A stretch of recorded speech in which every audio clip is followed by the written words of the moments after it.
So I know you've done some horrible gigs. I know you had one about a wedding. I don't know if you want to tell that story. Yeah, that's probably the best. That's the one that jumps out the most because it wasn't just your traditional bombing.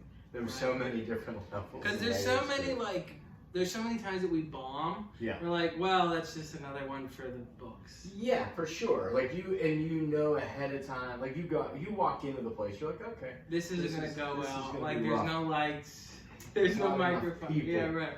Yeah, it's seats 400. There's 20. You're like, well, Yeah. it probably won't be great, but whatever. This one was fascinating because this is really early on. I was hardly getting booked by anybody. And that's like the way it is. Like Yeah. I don't think people realize it. Like when you're, I tell a story about I did a pre-prom, like a prom photo shoot, and like, but when you're so new, you're just like, I'll take anything. There's two things are working against you. You started that, right? Yeah. Two things working against you at that point. One is you're so new and so eager to get anything, to get any gig, that you take everything, even if you know it's a bad idea. Right. And the second thing is you don't have the ability to dig yourself out of a bad gig. Right, because you don't have the experience of it. You know, so you're just like, well, I guess it's almost like, is this normal? You know, but it isn't. It's normal. So anyway, so you get, how do you even get booked for this wedding? So what happened is, and the best thing is it wasn't even a wedding, it was a canceled wedding. Right. So the groom had canceled the wedding about a week prior to the wedding. The groom decides he no longer wants to be married. It was an expensive wedding downtown Pittsburgh. Right. And so everything is paid for. There's no getting your money back. Right. So the groom's father. Because a week out is a couple weeks. They can maybe could fight for something. Yeah, might be able to get chicken fingers taken off. You're taking home some stuffed chicken breast, and you're gonna have to eat some cake. You can eat a lot of stuffed chicken breast over the next 12 months. It's at least you're But they're a week out at an expensive place. Okay. There's no getting out of it. So the bride's father, no-win situation, thinks, their big DV family. Mike Wysocki was on DV at the time. We'll have Mike and another comic come in, tell jokes, lighten the mood for this canceled wedding. Now, did the people going to the canceled wedding know it was canceled? They knew it was canceled. I assumed. They knew there was going to be a comedy show. Yeah, well, I don't know if they knew that They just part. knew that there was an event, like, hey, we have the room for the night. We got the room. Right. We're going to do some fun stuff. We're going to have a good time. You won't even know the groom wasn't there by the way. Right, yeah. Okay. So, I don't know what I'm walking into. Again, I'm too new. I'm too new to even ask the good questions that you would ask. Right. All I asked was, or Mike could, either I asked or Mike told me, it's all adults, and everybody knows we're going to be there. That's all the info I have. Which is never true. Never true. It is never true. If they have to preface it by saying, it's all adults, we're going to be fine, everyone knows we're coming, everyone's that's excited. not good. They're excited. Yeah, that's not a good sign. Okay. So, I show up there, and I'm so excited because this is really, I'm really new to it, and it's in a beautiful ballroom. I'm like, this feels good. Right. This is super like excited. kind of big league. Yeah, this felt big league. I'm playing like a big crowd here. Yeah. Right. And so I go down, but as I go in the room, there's a lot of kids. Right. A lot of kids. Course. A lot of grandparents. A lot of people that you normally see at every wedding. At a wedding, right, yeah. Everyone you think's at a wedding is there. Right. And it's right before Christmas, too. Or right after. I don't remember. I just remember there were Christmas trees up. Really bright. Yeah. And then, so everything's there, everything's set up. So I am immediately like, oh, shoot, that's the other thing. I'm not a real clean comedian to this day. And I've been doing it now for 10 years. I still, at the time, nothing clean. Right. Now I have almost nothing clean, but then nothing. Yeah, right. And especially when you're first starting, you're just like, you're going for every laugh you can get. So you're making the obvious jokes, Right. Oh, 100%. And so what I decided, I'm like, let me run through the little, you're running through your head, your material. Right. Like, what can I possibly say with these kids here, grandparents, cancel, what of this dirty material was usable? Right. So I realized I had this one song, and It's not even funny, and it's a terrible premise, but it's funny. It's an interesting part of the story, so I'll tell you. It was a song about a guy with one testicle. Okay. I don't even know why I thought that'd be funny. Sure. But that was a song about one testicle. Right. And it hits me, when I remember I have this song, it is like I just remembered like I had written like Macbeth. Right. Like I was so excited. That's what I'll do. I got him. I'll do the one testicle song. Yeah. That'll be the saving grace. Yeah. So I hadn't been in the room since I had got there because I was getting my guitar tuned up and I was too nervous to be around. So as I'm told it's time to go in there, I go into the room, and at this point I see the kids are not only there, they are sitting on their like Indian crisscross applesauce in front of the stage. Yeah, you could say Indian style. Yeah. Indians waiting for Santa to show up almost. You know? Right. So they're not only there, they got front row seats. They're in the pit. They're in the pit. They're in the pit. They're in the comedy pit. They have no idea what they're in store for. So I start my set, and then, the other second thing I notice when I look up is not only is the bride there, she is wearing her gown. She decided, cancel wedding or not, I'm wearing this dress. This sounds like, it's insane that anybody would allow this to happen from the wedding party. Yes, somebody, maybe not a great idea. It sounds like somebody was going through a breakdown and they're like, well, I'll just put the dress on. I could see if she went to the grocery store, her mascara's smeared, she's in the dress, come on, honey. Yeah, or he didn't show up that day. Right. She just found out that morning. They said, we are going to use this room. You're gonna wear the dress. Wear the dress. Why wouldn't you wear the dress, sweetie? It's almost like, is she wearing it as a joke? Or is she just so? I would have liked to think that she was doing it ironically, except for her arms were crossed and she looked like a bride that the groom had left. Right. And her father had made her. And to her point, she was. She was definitely. She was playing the role that. Right. She was definitely. Oh no. So she's there, and the bridesmaids, of course, all in their bridesmaids dresses. So I'm sitting down, I get up on stage, I have a stool, I'm sitting on it, kids are at my feet there, and right behind the kids is the bridal table, sans the groom. So. Wait, so they have the table set up? Oh, they have the table set up. Now, is there a groom's side? No, she was just in the middle, and they had fanned out on each, they had each 3 on one side, 3 on the other. Oh my God. Yeah. It looked like maybe a lesbian wedding perhaps might look. Okay. If you just looked at it real quick, you're like, well, that's weird that the groom's wearing a bridal dress. Yeah, but that's what it kind of looked like, Or maybe it was it almost if they were shooting a photo shoot for what a wedding should look like. Right. On her day. Hey ladies, just the brides and the bridesmaids for this shot. Yeah, but it was the whole wedding. It was the whole wedding. Right, okay. So I remember I have this song. I should play it on the guitar because it's so funny. Yeah. But, so I hadn't thought of the lyrics other than there's no swear words. And again, so I'm doing crowd work with 6-year-olds to start my set. Hey, did you get what you wanted from Christmas? Just awful. Sweat is just pouring down my face. Oh God, there's nothing worse than just swimming for crowd work. Just trying to make any connection you have with 6-year-olds about what they got, or I can't remember if it was before Christmas or right after. I was either asking them what they got for Christmas or what they hoped to get. Were you a good boy? Yeah. Were you? Yeah. So I start this. So after this great crowd work is over, I start into the first song, and the lyrics are, honest to God, they starts out. Part of me is dying since I woke and you were gone. Oh my God. Now I'm talking about a testicle. Right. Nobody else in the room knows. Right? They're not do the testicle song. Yeah. Right. That's the feeling that I had before I started. Yeah. You'll love this one. And as they're shocked, as the words came out of my mouth, honest to God, was the first time I realized what I just said and what was in the words. Again, no swear was all I was thinking. Yeah. A part of me is dying since I woke and you were gone. A part of me is crying, having trouble moving on. Oh my. At this point, honest to God, the groom's dad, or the bride's dad had been standing off to the side, starts walking up He thinks like I'm messing with him. Yeah, he's like, this is not the time or place. Yeah. And so then the next line so you're like, get to the ball line. Get to the ball line. Get to the And so a part of me's having trouble moving on. A part of me's been hoping for some kind of miracle because nobody wants to lose one of their testicles. Now, nobody thought this was funny at that point. Right. The look of relief. They're like, at least he's not singing about this failed marriage. Yeah, and it was so crazy having that come out of my mouth.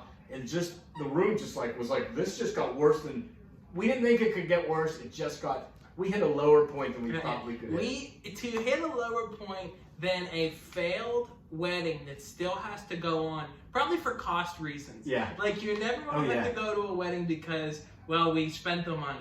Yeah, and a lot of people probably had already bought plane tickets. So there were not only, you know, like you think like just, you know, the bride is the one that was inconvenienced, but so many people probably spent a ton of money to get there and flew in. And imagine, like, if they're there and they're like, maybe they heard about it late. Yeah. You know, or like they're just walking. Hey, you know, Dave walked out. So what are we gonna? We put on a little show. Yeah. You know, you guys like, are gonna love this. All right. Well, yeah, because there's probably, you know, a couple of second cousins. You know, you go to plenty of weddings where you're seated like at those tables, like where the room's not even lit anymore. Yeah, right. You're like getting so banged by the restroom, restroom door or whatever. Yeah. Yeah, and you could tell that you were like the last people invited because there's, you know, it's like dark. Right. They're not getting that information early that they might never have gotten. Right. Yeah. They're showing up with a lot of questions. So these people hated me from that moment, and never, and they should have. I can't remember what I did next because how much time did you do? I was probably supposed to do 15. If I got to 10, Wysocki could probably tell you because he probably still mad because I probably only did 10. I'm sure I bailed out. Well, what was the promised amount of time?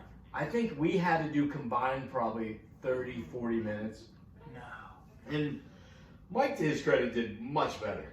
Did he did material and he did, and they liked it? I mean, how much could you really like a comedian? I think they liked it better than mine was the best I could say for Mike. So anyway, all right. So you're on stage. You start with the testicle song. Yeah. You do a few more songs. I probably bounced back to crowd work because that's what was working. That's what was working. Yeah. Don't be mad at your dog. Here, we'll throw his toy. It's all right. Yeah. So I was probably more. I think I probably went back to crowd work because I couldn't believe that just happened. Because I'm not even doing, I probably stopped singing for a second because I was as shocked as everybody. Right, but after that, once you realize what you've done, then you know. Now, can you know in the moment that you're like... I knew in the moment, and again, I was too new. You know, after you've done it for a while, and not that I'm any, but you know, if you learn nothing else from doing it for years, you learn how to, like, I think, get out of some messes. Right, yeah. Or if you mess up, you don't let it defeat you. Yeah. You can start over. Right. Build it back up. At that time, it was just, once that happened, I can remember, like, a sweat in my eyes. Right. Not, like, time stopping. You know, just the most awful feeling. And again, like, now, it would have went bad now, but that was catastrophic. So like, all right, so you finish your set, and you have to bring the next comic on. Yeah. And do you do like an intro? You're like, hey guys, I want you to turn those frowns upside down. You guys are gonna feel like the groom just showed up. I think. Right. Like, what do you even say? You know? It was such a blur. I probably introduced him bad. Everything. Right. If Mike wasn't such a nice guy, he probably never would have talked to me. And so now Mike is on stage. The next comic is on stage, and you're in the room. Are you just waiting? Because it was a ballroom, I took my guitar and hid until Mike was done. So do you see anybody from the party or the wedding party after your set? No, I stayed back there for Mike because they gave us like a separate like empty ballroom and I stayed back there licking my wounds, just horrifically embarrassed. And at this point, you're probably thinking like, are you thinking this is it for you? Like this is the end? I was just so mortified that I don't even know what I thought. I probably thought more, bad that I let Mike down than anything else. Because I was so new that I thought, well, that's such a comics mentality to be like, well, I just hope the other comics aren't upset with me. Mm-hmm. You know, like whatever the crowd thinks, they think, but as long as the other comics think I did my best. Yeah. So I hid in the back room, and I never had to see them again, which is going to segue perfect into the second story that I want to tell you. Yeah. So this one is like the opposite of that. Like most times you bomb, and once you leave that place, other than the comics that were on the show, you pretty much never see those people again. Right, yeah. They're faceless. Yeah. You know, it's just, it happens. Right. And it's like, that's the thing some people don't understand is if you're a working comedian, you do bomb. Yeah. You know, like you're going to bomb a percentage of the time and it's become somewhat, you never enjoy it, but like it becomes kind of, all right, that happened. And you get enough good ones under your belt, you can live with that. Right. Which is probably one of the big problems of what happened at the wedding. I didn't have enough good ones under my belt, so it felt way worse. Right. So this one now, this was also pretty early on. So Of course, an old co-worker of mine from where I had worked was a travel agent. Yeah. And so she was like, hey, I'd like to book you for a comedy show to entertain the guests down in Punta Cana. I'll pay for your week down there. You only have to do one show. So this sounds like a dream. Unbelievable. So I have a weekend. I am now a traveling comic. I'm working in the Caribbean. You're an international. International. Like, do I have a passport? Like, I'm gonna have to get a passport You expedited. gotta get a passport. Yeah. Here we go. I can't imagine how these people are on vacation. I can't imagine how well this is gonna go. Right. So this is honestly. So we're there for a week. We're in Punta Cana. I don't remember the hotel. She tells me early on, hey, we're gonna do the show. I think the show was gonna be Tuesday. Right. We got there on a Sunday, and I'm like, which is always a good day for a show. It's a great day for a show. Like the day after Monday. Right. Yeah. We want to do Tuesday. Do the Tuesday afternoon. But here's my thinking. Early on, I always thought, man, if you could do comedy at a resort, that's got to be the easiest comedy anybody could ever do. Right. People are loose, they're having a good time, and it probably is. Yeah. Just not for me that week. Sure. So it's going to be Tuesday, then it gets moved to Wednesday. And my initial thought, which is so funny looking back, was, man, that's one less day these people are going to be able to see me and appreciate me around the resort. Right. And I was really disappointed because I really, in my head, that's what was going to happen. You're expecting people to stop what they're doing, come up to you and like, thank you. Hey, I know this probably happens all the time. Like, can we get a picture? Right. So. And it's so easy to think. Oh, like, yeah. It's I not was egotistical. 100% sure. It's like, how could they not love this? Yeah. We're at a resort, we're all away. Right. We're going to have so much fun. Right. And I had, now at this point, I had enough time to even include them in some songs. I got to know some of them. I'm doing crowd work. I know the audience. I know some of the audience from the first 2 or 3 days. Right, so you're like, hey, Dave, so you got your party shirt on. Oh, I worked all that in. So I know what that means. I'd probably been 2 or 3 years, probably 3 years into comedy. I had never been more confident going into a show. Okay. So it's Wednesday night. Which is always good. I go there, I show up.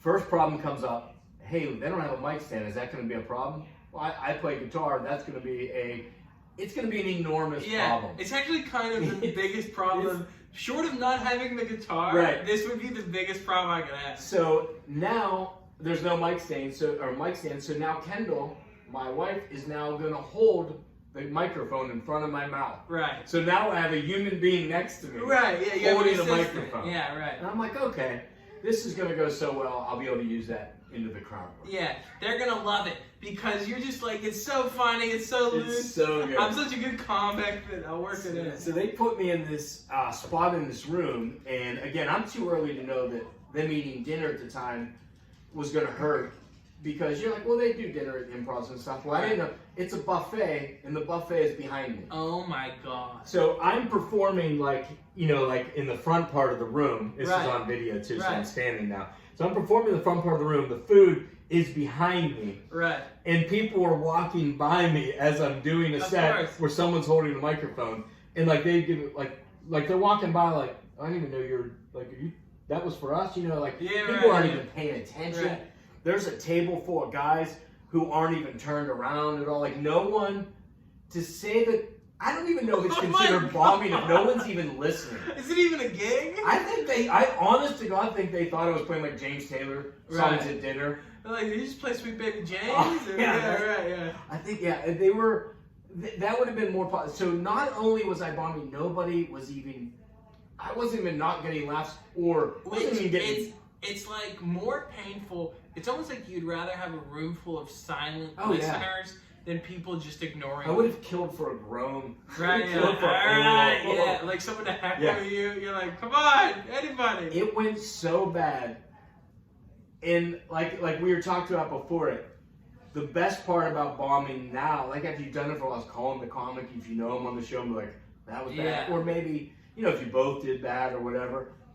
Because you're never going to see that. It kind of becomes funny after a while. Right. You're like, you'll never believe what I just did. And the key is, you're never going to see those people again. Or if you do, you're not going to know it. But imagine bombing on vacation. And not only are you going to see these people, you're going to see them for 4 more days. So you do, how long are you supposed to do for this dinner thing? It was probably about an hour. Oh my God. Somebody was supposed to be with me and he backed out pretty late. So you're doing an hour. I probably did. And did you do the full hour? I think I did. Yeah. I think I did. So you do the full hour, and like, how do you, because a lot of people don't realize that, like, there's a lot of mechanics to like getting up on stage, leaving the stage. There's there's something to be said about a host coming up and be like, guys, we have a great show, breaking the ice, landing the show that the show has started. Right, So, I mean, after 20 minutes, they realize something is going on, I'm sure. I honestly don't think half of the room ever realized that I was doing comedy. So they don't even... So how many people were in this ballroom? I would say there was probably 60 or maybe 80. Okay. But they were... See, the thing is, like, I was in one part of the room, and they were really spread out through the room, and the food was behind me, so it was like... And there was no, like, light dimming. The lights never changed. Of course. We were probably at 6 o'clock on a Wednesday. Right. So, again, looking back, sort of a lot of red flags I probably would have said, because she probably would have done anything I asked. She would have been like, can we turn the lights down? I didn't know enough to ask for anything. That's the thing. It's like you never know until you do it. Until you do it. So, all right, you bomb, because there's so much more to be unpacked here. The show happens. There's nothing you could do. You bomb, right? It's just from start to finish. You can't. What can you do? Yeah. But now you're on this resort with these people. Are they approaching you? Are they? No, not even. It was. Is it like they're avoiding you? It's like when you recognize someone, you're not sure where you rode them from, and then you realize it all in the same look, and you're like, So they were like, it was like pity. Nobody. I don't think I angered anybody because I wasn't mad at them. I was just, again, mortified. And it got away from me and I couldn't get it back because I lost it. Right. So these people walking around. Now the lady that booked you, what is her? Because sometimes they'll be like, thanks. Yeah, we had a great time. She was, as I said in the first one, I felt bad I let the comic down. Yeah. This one, I felt mortified that I let her down. Right. Because she paid for my week down there. Was excited, to have this happen for a guest, and none of it worked. And if she hired me now, I would have known at least enough to make it a possible winning situation. Right. I didn't know enough. Hey, here's a couple of things. Right. Hey, this might help. Yeah. If you did it this way, or just to be like, that won't work that way.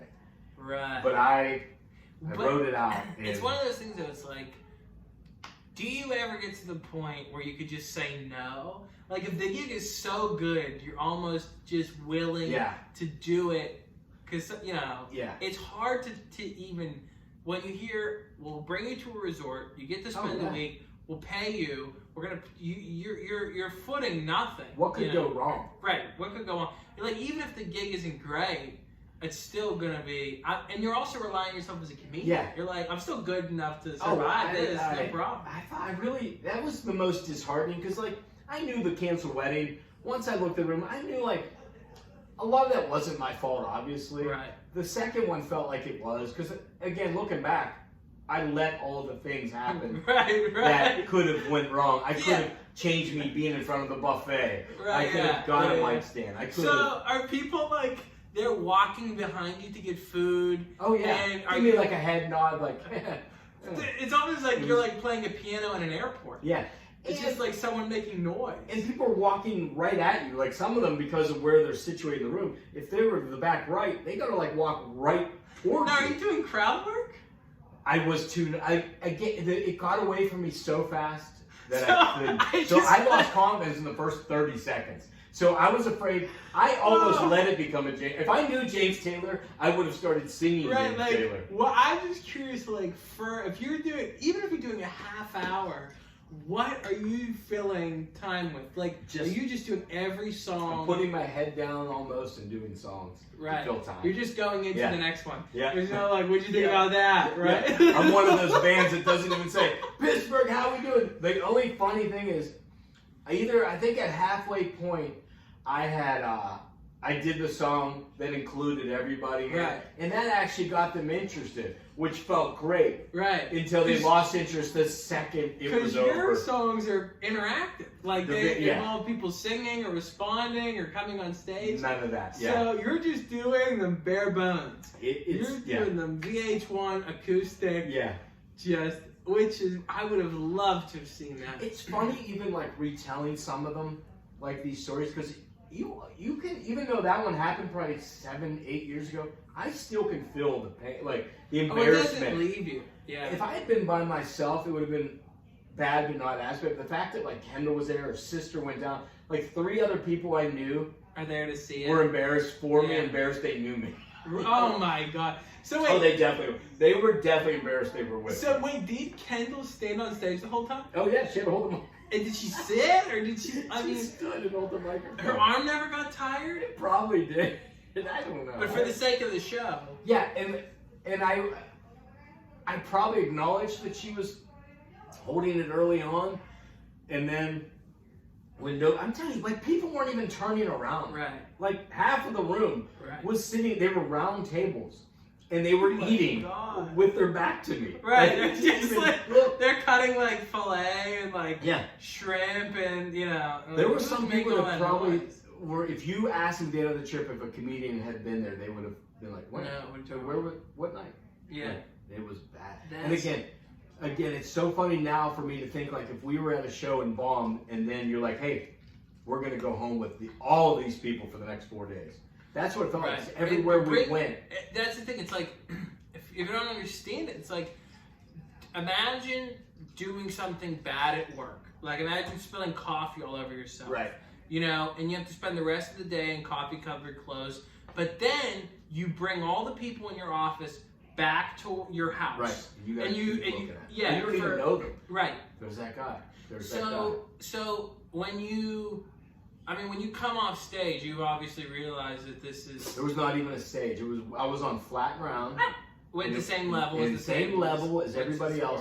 Same lighting as everybody. So when it ended, it was just like the guy that was singing acoustic is over now. So at any point, can you enjoy this trip? Or is it... Before, thank God, they moved it back a day because I was able to enjoy Tuesday still. Like Monday, it was super fun until the show. And then everywhere I went, because you don't know who's in the crowd, but I just, like every now and then I'd see somebody I recognized from it, and it would be like this sort of embarrassment and shame relived. It would be reliving a bomb for 4 days in a row. So you can't, and you're like at the resort, so you're like, there's part of you that's like, well, even if it doesn't go well, I get a vacation. But now the vacation is ruined. It's ruined. Everything is ruined. You're around all these people. And it's not even like a cruise comic could appreciate that, except they get another chance that night. Right. It's like, the late show. Or the show tomorrow. Right. There was no other chance for me. Oh, thank God. They gave you one shot. One shot, and I failed miserably.